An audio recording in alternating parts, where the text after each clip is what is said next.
वर्ग से ताल्लुक रखता है, वो ब्राह्मण है। तो उन्होंने वो गांठ बांधने की मेरे को 5 मालाएं गायत्री महामंत्र की डेली करनी है। वो करते रहे। बसंत पंचमी 1926 का वो शुभ दिन, उन्होंने दीपक को प्रज्वलित किया। प्रज्वलित करने के बाद जैसे वो गायत्री मंत्र करने बैठे, उसी समय दादा गुरुदेव पंडित श्री सर्वेश्वरानंद जी महाराज उनको सूक्ष्म रूप में दर्शन देते हैं। एक बार तो 15 वर्ष की आयु से उनकी, मतलब 1911 में जन्म हुआ था गुरुदेव का, 26 में सिर्फ 15 वर्ष की आयु थी। तो बच्चा एकदम तो डर जाता है, डर गए एकदम। फिर गुरुदेव ने उनको ढाढ़स बताया, बेटा डरो नहीं, हम आपके अभी से नहीं 800 वर्षों से गुरु हैं। बोला नहीं, 400-500 वर्षों से गुरु हैं आपके। कैसे? फिर उन्होंने उनको क्या किया कि आप आंखें बंद करके रखो, आंखें बंद रखी। तो उनको उनके पूर्व 3 जन्म के उनके दर्शन करवाए। तो पंडित श्री राम शर्माचार्य जी का जो पहला जन्म था वो संत कबीर की उसमें था, संत कबीर जी की भूमिका में। द्वितीय जो जन्म हुआ शिवाजी महाराज के गुरुदेव समर्थ गुरु रामदास के रूप। तृतीय उनका जो जन्म हुआ वो विवेकानंद जी के गुरु श्री रामकृष्ण परमहंस के रूप में। और चौथा जन्म इनका पंडित श्री राम शर्माचार्य के रूप में जन्म हुआ। जब उनको ये अवगत करवाया तो बोला, जब मैं आपसे इतने वर्षों से जुड़ा हूं तो आपने जब दर्शन दिए हैं तो कोई तो विशेष प्रयोजन होगा। तो बोला हाँ, विशेष प्रयोजन है। गायत्री को घर घर पहुंचाना है, गायत्री महामंत्र को घर घर पहुंचाना है। तो बोले उसके लिए पहला आदेश उनको दिया 24 लाख के 24 महापुरुषरण, मतलब 24 लाख गायत्री मंत्र 24 बार करना। मतलब संख्या में, मतलब भले ही अपने काउंट करने पर करने में प्रैक्टिकलिटी बहुत बड़ी चीज है। और आदेश दिया कि इस दौरान आपकी डाइट क्या रहेगी। डाइट प्लान दिया। क्या डाइट प्लान था जी? माता जी जो पहले गाय को खिलाती थी, वो जो गाय के गोबर में साबुत निकलते थे, मतलब प्यूरिफिकेशन के लिए, उन जौ को माता जी बीनती थी, एक जौ को, उसको अच्छी तरह धोती थी, सुखाती थी। उसके बाद उससे 2 रोटी जौ की और 1 गिलास छाछ, 1, 2, 4, 5 दिन नहीं, 24 साल तक। इसीलिए उनको तपोनिष्ठ बोला। क्या बोला? तपोनिष्ठ। तो ये तप मतलब तपस्या की पराकाष्ठा थे। फिर उनको बोला गया वेद मूर्ति। वेद मूर्ति क्यों बोला गया? जब कोई व्यक्ति 24 लाख के 24 महापुरुषण कर लेता है तो ये आप निश्चित मानिए कि वो व्यक्ति नहीं लिख रहा। 3200 किताबें लिखना आसान नहीं है। अपन पढ़ भी नहीं सकते, लिखना तो छोड़ो। अपन अपने एक जीवन में 3200 पुस्तकें पढ़ नहीं सकते, लिखना तो बहुत दूर की बात है। उन्होंने 3200 पुस्तकें लिखी। तो बट ऑब्वियस है कि उन्होंने नहीं लिखी, उनसे लिखवाई गई। किसने लिखवाई? माता भगवती देवी ने खुद, गायत्री माता ने खुद। उनकी लेखनी निरंतर चलती रहती। तो 3200 पुस्तकें लिखी। और वेद मूर्ति क्यों कहा गया? आपको ध्यान है, वेदों के कुछ भाष्य मिसिंग हो गए थे। मिसिंग कैसे हुए थे? खिलजी ने, आपको पता, नालंदा यूनिवर्सिटी को जला दिया था। तो उसमें कुछ भाष्य मिसिंग थे। अब वो मिसिंग भाष्य उन्होंने बहुत पूरा इंडिया छाना, फॉरेन भी गए, पर उनको मिले नहीं। भाई कहीं फॉरेन की किसी लाइब्रेरी में मिल जाए, यहाँ से वहां चले गए हो या कुछ भी, पर मिले नहीं उनको। बहुत उन्होंने ढूंढा। फिर उन्होंने क्या किया? वही 24 लाख के 24 महापुरुषों तो कर ही लिए थे। आत्म भाव से माता गायत्री को बोला कि ये पूर्ण करना चाहता हूँ। वो पूर्ण करवा दिए माता ने। वो भाष्य गुरुदेव ने ही पूर्ण किए हैं जो इनकम्प्लीट थे। और आज जो. भी अपने पास सर्वसुलभ वेद है वो उन्हीं की कृपा से, इसीलिए उनको वेद मूर्ति भी कहा गया। महर्षि विश्वामित्र के बाद एकमात्र जो महर्षि हुए हैं वो पंडित श्री राम शर्माचार्य ही हुए। क्योंकि 24 लाख के 24 महापुरुष या तो विश्वामित्र जी ने किए थे या पंडित श्री राम शर्माचार्य जी ने किए, बीच में किसी ने नहीं किए। 1 2 3 4 तो कर किए होंगे लोगों ने, पर 24 किसी ने नहीं किए। 5 तक भी सुनने में आया कि 24 लाख के 5 बार महापुरुषण किए, पर 24 लाख के 24 महापुरुषण किसी ने भी नहीं किए, वो इन्होंने ही किए। तो ऐसे हैं हमारे गुरुदेव तपोनिष्ठ वेद मूर्ति महर्षि पंडित श्री राम शर्माचार्य। उन्होंने वो जो दीपक बसंत पंचमी 1926 के दिन प्रज्वलित किया, उसी दीपक की शताब्दी वर्ष अगले वर्ष आने वाली है। कहते हैं कि कोई भी ज्योति जब 40 वर्ष प्रज्वलित रह जाती है तो वो सिद्ध हो जाती है। हम परम सौभाग्यशाली हैं कि इस ज्योति को 100 वर्ष पूर्ण होने जा रहे हैं। और विज्ञान के उसे समझाएं तो आपको पता है, एक आदि वेद में लिखा हुआ यह था ब्रह्मांड तथा पिंडे। अपन ने सुना है कि जो इस ब्रह्मांड में है वो इस पिंड इस धरातल पे भी है। कैसे? अब सूर्य, एक मंत्र आता है अग्निर्ज्योतिर्ज्योतिरग्नि स्वाहा, पूरा मंत्र है, लास्ट में आता है सूर्य ज्योति ज्योति सूर्य स्वाहा। ये बोलते हैं अपन। जब आप इस मंत्र को पढ़ेंगे, स्टेप बाय स्टेप जाएंगे, तो आपको एनालिसिस होगा कि ज्योति को सूर्य में कैसे कनेक्ट किया गया। ये मंत्र कोई ऐसा वैसा मंत्र नहीं है। सूर्य के अंदर जो गुण हैं वो ज्योति में भी है। जो भी गुण सूर्य में है ना, वो ज्योति में भी है। सूर्य में तेज है तो ज्योति में भी तेज है। सूर्य में तपन है तो ज्योति में भी तपन है। सूर्य में प्रकाश है तो ज्योति में भी प्रकाश है ना, पर अंश छोटा है बस। भाई वहां पावर ज्यादा या कम है, बस इतना ही अंतर है।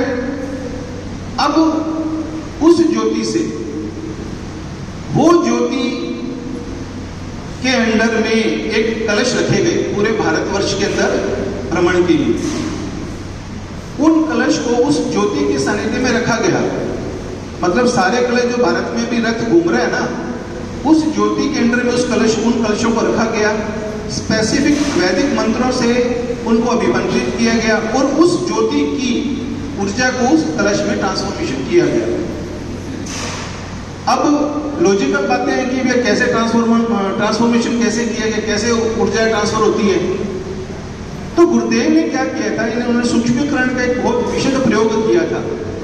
ये क्या करते थे कि बेसिकली जब तक ये शरीर शरीर रहे तब तक ये नहीं चाहते थे कि मेरे को कोई चमत्कारी बाबा के नाम से जाने।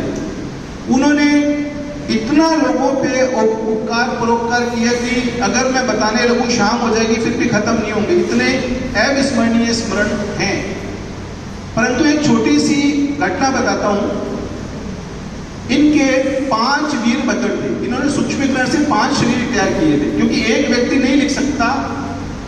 तो इसके कहना जो क्षेत्रों में अपने गायत्री परिजन थे वही बताते थे, हमें तो कैसे पता लगता। तो एक बार एक बिहार के व्यक्ति थे, वहां 108 कुंडी यज्ञ चल रहा था, वहां गुरुदेव थे। एक जगह एमपी में चल रहा था, वहां भी गुरुदेव थे। ठीक है ना, एक वहां दर्शन दे रहे थे शांति कुंज में, वहां भी बैठे थे। ऐसे करके 5 जगह सहयोग से 5 कार्यकर्ताओं ने एक साथ बात हो रही। कैसे बात हुई? चिट्ठी पत्री से। उस समय मोबाइल और वो फोन तो था ही नहीं। तो उन्होंने एक दूसरे आपस में परिजन है, चलो बात करते हैं। चिट्ठी पत्र से नहीं आ रहा तो सही नहीं बोल रहे। उनका सहयोग से वह शांति कुंज में मिलन हो गया। कहते नहीं उस दिन तो गुरुदेव हमारे पास थे। बोले नहीं हमारे पास थे। तो जाके गुरुदेव से पूछा कि यार अपने नहीं सुलझा पाएंगे चीजें, अपन तो गुरुदेव के पास ही चलते हैं, वही सॉर्ट आउट करेंगे प्रॉब्लम। गए गुरुदेव के पास, गए गुरुदेव आप बताओ उस दिन कहाँ थे? तो ये बोले हमारे पास थे। कहते हाँ था। बोले ये बोले हमारे पास थे। बोले हाँ वहाँ भी था। बोले ये बोले वहाँ भी था। बोले ये शांति में हाँ का था कि 5 जगह रहता हूँ एक टाइम में। ये सूक्ष्मीकरण का प्रयोग कोई अतिशोक्ति नहीं है। उस लेवल का तपस्या होगा तो हो सकता है। अभी ओरा तो ये तो जैसे ओरा दिखता है ना, ये अपने किसी भी देवता देवी देवता के चित्र के पीछे ओरा दिखता है ना व्हाइट, उसका प्रयोग तो उन्होंने लाइव सबको हजारों लोगों को दिखाया था शांति कुंज में। उन्होंने क्या किया, गायत्री जयंती के दिन वो सुबह 6 बजे अपने जो 7 बजे जो अपनी तपस्या पूरी कर लेते थे 6 घंटे गायत्री मंत्र, उसके बाद वो बैठ गए ओपन में गायत्री जप करने। इस दौरान उन्होंने इंस्ट्रक्शन दी कि कोई भी व्यक्ति मेरे हाथ को, मेरे शरीर को छुएगा नहीं, तो छुएगा नहीं। तो अब 3-4 घंटे हो गए, आपके जैसे मेरे जो शिष्य थे गुरु जी ने भूख लगी होगी, पता तो करा, तो भूख लगी होगी, पूछे कुछ खा पी ले। हाथ लगाया तो उनका शरीर जल रहा था, तप रहा था पूरा, तप रहा था। तो अपने क्या सोचेंगे, भी फीवर आ गया, बुखार हो गया जी गुरुदेव को, तो बुखार हो गया। तो वो भाग के माता जी के पास गए, माता जी गुरुदेव को तो बुखार हो गया बहुत जोर से। तो माता जी हंसी, बोला बेटा नहीं, आप एक काम करो, कुछ नहीं, वो प्रयोग कर रहे हैं कुछ, आप उनके शरीर पर एक है ना कंबल और ढक दो। तो उसको कंबल से गुरुदेव के शरीर को उन्होंने ढक दिया। कंबल से ढकने के बाद जब सनसेट हो गया, मतलब अंधेरा सा हो जाता ना हल्का सा, उस समय हजारों लोगों ने देखा वो व्हाइट जो वलय है ना सिर के पीछे, वो सबने साक्षात देखा। आज भी उसके साक्षी हैं जो उन्होंने लाइव देखा। अब ये अतिशयोक्ति नहीं, एक प्रयोग है। बेसिकली क्या है ना, विज्ञान के जो अपन देखते हैं वो विज्ञान है, फिजिकली। साइंस क्या है, जो हम देखते हैं वो साइंस है। उसके बाद अध्यात्म चालू होता है बेसिकली। उन्होंने क्या किया, गायत्री महामंत्र जब कर रहे थे तो सूर्य से उन्होंने एनर्जी ली दिन में। वो जो टेम्परेचर बढ़ा ना, वो सूरज से एनर्जी लेने की वजह से बढ़ा। और जब रात को जब टाइम आया तो वो रेडिएशन था, जो सूर्य शरीर सिर के चारों ओर व्हाइट दिखी थी लेयर, वो क्या था, वो एक्चुअली बेसिकली रेडिएशन था। एनर्जी ली, अब वो रेडिएशन हुई बॉडी से, और बॉडी का रेडिएशन पार्ट इस एरिया है। तो ये उन्होंने प्रयोग करके दिखाए। तो हमारा बहुत सौभाग्य है कि उसी ज्योति से अभिमंत्रित कलश आ रहा है, और उसमें प्राण भरे हुए हैं। प्राण किसके? परम पूज्य गुरुदेव परमंदरी माता जी के। क्योंकि गुरुदेव ने कहा था, बेटा मैं सशरीर रहूं ना रहूं, 3 जगह मैं हमेशा मिलूंगा। कौन कौन सी 3 जगह? एक तो अखंड ज्योति जो उन्होंने प्रज्वलित करी थी, एक शांतिकुंज हरिद्वार में सजल श्रद्धा प्रखर पक्या है, जहां पर उनका अंतिम संस्कार किया था, 2 समाधि है वहां, और एक सूर्य में। एक कौन सी? सूर्य में भी सविता। बेसिकली सविता क्या है ना, सूर्य क्या है, सविता का एक अंश है। जो अपन सूर्य देखते हैं वो एक सविता का अंश है।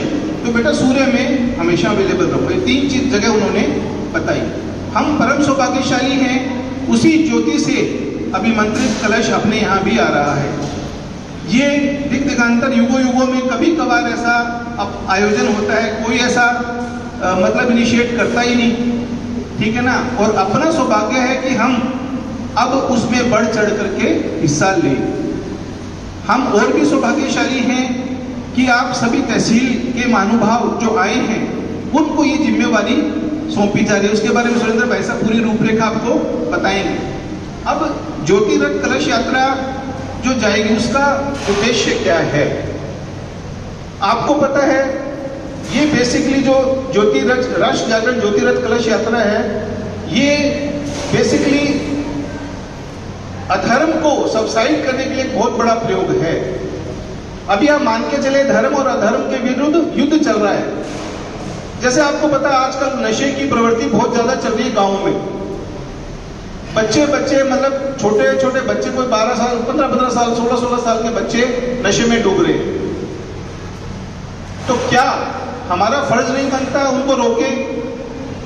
तो जिस गांव में ये रथ ठहरेगा, वहां पर 15 से 20 युवाओं को शपथ दिलाई जाएगी कि वो ना तो नशा करेंगे ना करने देंगे, क्योंकि युवाओं को लोड लेना पड़ेगा। जो युवा शक्ति है उसको जागना पड़ेगा, आसुरी शक्तियों को सबसाइड करना पड़ेगा। और कौन करेगा? हम करेंगे। गायत्री परिवार की नैतिक जिम्मेवारी है कि कुछ भी अधर्म के कृत्य को रोके। दूसरा रथ यात्रा का उद्देश्य पर्यावरण संरक्षण। अब अपना शरीर अपन बोलते हैं ना 5 तत्वों से मिलकर बना हुआ है, अग्नि, जल, वायु, आकाश और पृथ्वी, है ना। 5 तत्वों से मिलकर बना हुआ है। तो पर्यावरण संरक्षण का मतलब क्या है? अगर हम अपने इस पंच भौतिक शरीर को बचाना चाहते हैं तो ये पंच भौतिक पोल्यूशन, जो 5 क्षेत्रों में पोल्यूशन हो रहा है ना, उनको रोकना पड़ेगा। पंच भौतिक पोल्यूशन कौन कौन से हैं आपको पता है? धरती, वहां से पेड़ काटे जा रहे हैं, मिट्टी जो खेतों में इतना पेस्टिसाइड इतना सब कुछ डाल दिया कि वो उर्वरा शक्ति खो रही है, और अगर पैदा भी हो रहे हैं तो अपन जहर खा रहे हैं, कैंसर बढ़ रहा है। तो पृथ्वी को पोल्यूशन कर दिया। वायु प्रदूषण आपको पता ही है, जल प्रदूषण, कितना केमिकल कितना सब कुछ जा रहा है, ठीक है ना। और अपना अग्नि, अग्नि क्या है, अग्नि दूषित हो रही है। दूषित कैसे? अग्नि को शुद्ध कैसे किया जाता है? तो वो हवन की एक प्रक्रिया है। जैसे मान लो कोई भी भोजन को मधु जी बताएंगे, बलि वैश्व की प्रक्रिया है एक छोटी सी। उसके अंदर क्या है ना, जैसे तांबे की वो होती है प्लेट, उसको उस पर रख देते हैं बर्नर पे, क्योंकि आजकल चूल्हे तो खत्म हो गए। उसमें माताएं बहनें क्या कर सकती हैं, जैसे अपने पहली रोटी निकालते हैं, उसके 5 छोटे छोटे टुकड़े तोड़ करके घी में डिप करके छोटी सी गुड़ के साथ गायत्री मंत्र बोलते हैं, स्वाहा कर सकते हैं। उससे अग्नि प्यूरिफिकेशन होता है, और जो भी भोजन आप बनाते हैं वो प्रसाद की फॉर्म में कन्वर्ट हो जाता है। अब आकाश तत्व कैसे दूषित हो रहा है? आकाश तत्व का पोल्यूशन किसी ने सुना है? वो है विचारों का प्रदूषण। क्या है? विचारों का प्रदूषण। इस प्रदूषण को भी रोकना है अपने को, और उसके अंदर सबसे महत्वपूर्ण जिम्मेवारी कौन निभा रहा है? गायत्री परिवार। क्योंकि इनका स्लोगन ही अपने गायत्री परिवार के, हम बदलेंगे युग बदलेगा, हम सुधरेंगे युग सुधरेगा। कहीं किसी को रिस्पॉन्सिबिलिटी नहीं, खुद को संभालो, सारा संभल जाएगा। तो विचारों का प्रदूषण रोकने के लिए क्या है ना, गुरुदेव ने ये 3200 पुस्तकें जो लिखी है ना, ये विचारों के प्रदूषण को रोकने के लिए। अब विचारों का एक छोटा सा एग्जांपल बता रहा हूं। विचार शक्ति कैसे काम करती है? आप कभी किसी के बारे में सोचते हैं, उसी समय उसका फोन आना, बड़ी फीलिंग से सोच रहे हैं। जैसे मान लो कुछ पेरेंट्स होंगे जिनके बच्चे बाहर होंगे, वो कभी कभी अपने बच्चों को याद करते हैं, उसी समय उनका फोन आना। या मान लो आप किसी के बारे में सोच रहे हैं, उसका उस समय साक्षात घर पे ही आ जाना। ये संयोग नहीं है, ये संयोग नहीं है। ये क्या है, आपने जो भी सोचा वो आप इमीडिएट ट्रांसमिट करते जाते हो यूनिवर्स को, और फीलिंग से ट्रांसमिट कर रहे हो, तो वो फीलिंग क्या है ना, वहां तक पहुंच गई। किसके तक? जिस व्यक्ति के बारे में आप सोच रहे हो, वो फीलिंग वहां पहुंच गई, और उसने क्या किया ना, आपके पास आकर के उस फीलिंग को फुलफिल कर दिया। एक इसके बारे में एक बहुत बड़ी घटना है। एक बहुत माने हुए डॉक्टर थे, उनका नाम मैं एक्चुअली भूल रहा हूँ, कौन से थे डॉक्टर साहब, फॉरेन के थे, यूएस के। क्या हुआ, उनको एक बहुत जरूरी मीटिंग के लिए जाना था, और बहुत बड़े माने हुए कैंसर विशेषज्ञ थे। Meeting Joseph Murphy, yes. वो घटना शायद आपको याद होगी। वो लेडी, उसका बेटा कैंसर से ग्रस्त था। वो उन्होंने क्या ना, वो बड़ी धार्मिक लेडी थी, उनके बेटे को कैंसर हो गया।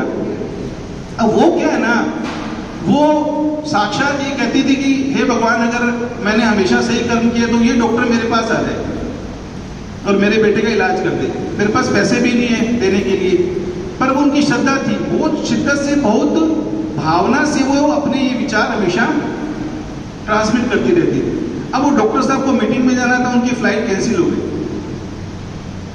फ्लाइट कैंसिल हो गई, तूफान, आंधी तूफान का वो आया नहीं, फ्लाइट कैंसिल हो गया। अब रोड से जाने लगे, तूफान, आंधी तूफान, बहुत बुरा मतलब माहौल बन गया, और रोड से भी नहीं जा सकते।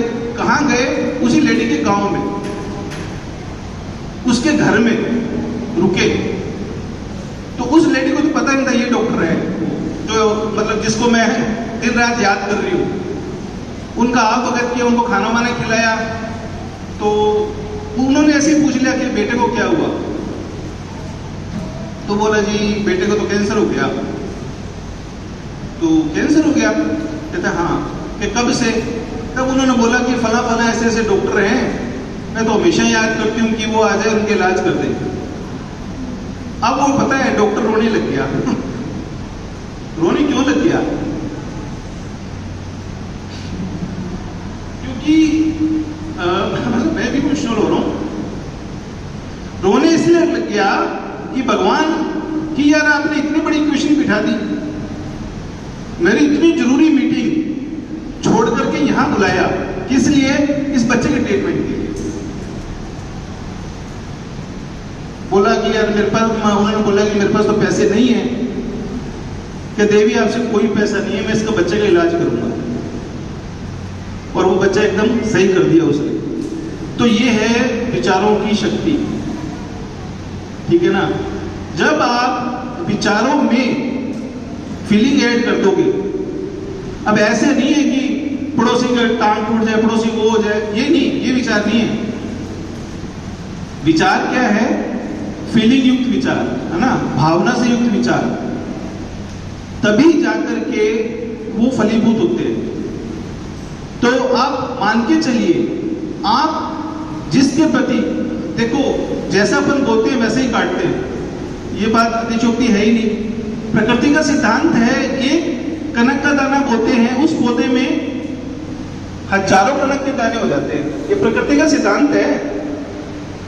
अपन प्रकृति व्यक्तित्व है, तो प्रकृति के सिद्धांत को उपरोल तो कोई कर ही नहीं सकता। तो अब आप कैसा बोल रहे हो, आप तय कर ले। प्रकृति को कुछ भी नहीं पता कि आप अच्छा सोच रहे हो या बुरा। जिस विचार में आपने फीलिंग ऐड कर दी, प्रकृति उसी अनुसार कार्य करने लग जाती है। आज आप जिस भी परिस्थिति में हो, उस परिस्थिति के जिम्मेवार कौन है? हम खुद हैं, कोई और है ही नहीं। आप प्रकृति को हमेशा अच्छी बातों का आदेश दो, प्रकृति अच्छा करेगी। आप हमेशा प्रकृति को हर चीज ऐसी बताओ जो आप करना चाहते हैं, तो हमेशा प्रकृति आपका सपोर्ट करेगी, आपके विचारों के अकॉर्डिंग चलेगी। तो मैं आप सबसे यही रोल करता हूं। और जो हाँ गायत्री महामंत्र के बारे में जो इन्होंने कह दिया, वही मैं रिपीट कर रहा हूं। 1,10,000 वाइब्रेशन पर सेकेंड होते हैं। गायत्री महामंत्र में वाइब्रेशन कितने होते हैं? 1,10,000। प्रोफेसर हार्वर्ड ने रिसर्च किया, 1,10,000 कंपन प्रति सेकेंड। जो बिजली का करंट का झटका लगता है, कितने वाइब्रेशन होते हैं? 50 ही होते हैं सिर्फ। 50 कंपन प्रति सेकंड ही होते हैं, और उसमें कितने? 1,10,000। 1,10,000 वाइब्रेशन प्रति सेकंड। और ये वलय फॉर्म में गायत्री महामंत्र बोलते तो वलय फॉर्म में जाता है, सूरज के पास जाकर के वो एनर्जी वापस अपने पास आती है। और शब्द तो शक्ति है, ब्रह्मांड की उत्पत्ति नाद और शब्द से ही हुई है। तो सबसे पहले प्रकृति का आविर्भाव हुआ, उस समय जो शब्द बोले गए वो गायत्री महामंत्र थे। ओंकार के बाद गायत्री महामंत्र। और ब्रह्मांड की उत्पत्ति नाद से, तो ओंकार, ओम अनाहत योग है। चलो उसके बारे में बाद में डिस्कस करेंगे। पर आप ये मान के चलिए, गायत्री महामंत्र अगर आप 15 मिनट करते हैं तो एक पॉजिटिव वाइब्स क्रिएट होती है। तो इस राष्ट्र जागरण ज्योतिरथ कलश यात्रा का उद्देश्य यही है कि समाज में अधर्म को रोके और धर्म की स्थापना करें।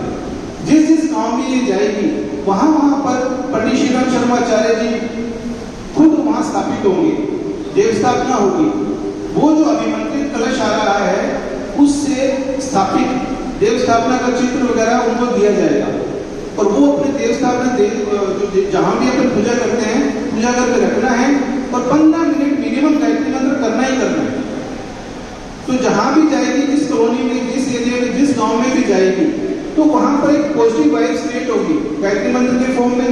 फिर नशा मुक्ति आंदोलन, फिर पर्यावरण संरक्षण, ऐसे हमारे ऐसे शब्द सूची है। पर मेन 3-4 एजेंडा लेकर के उनको मोटिवेट किया जाएगा। तो आप सबसे अनुरोध है कि आप बढ़ चढ़कर इस राष्ट्र जागरण ज्योतिरथ कलश यात्रा में भाग लें। धन्यवाद।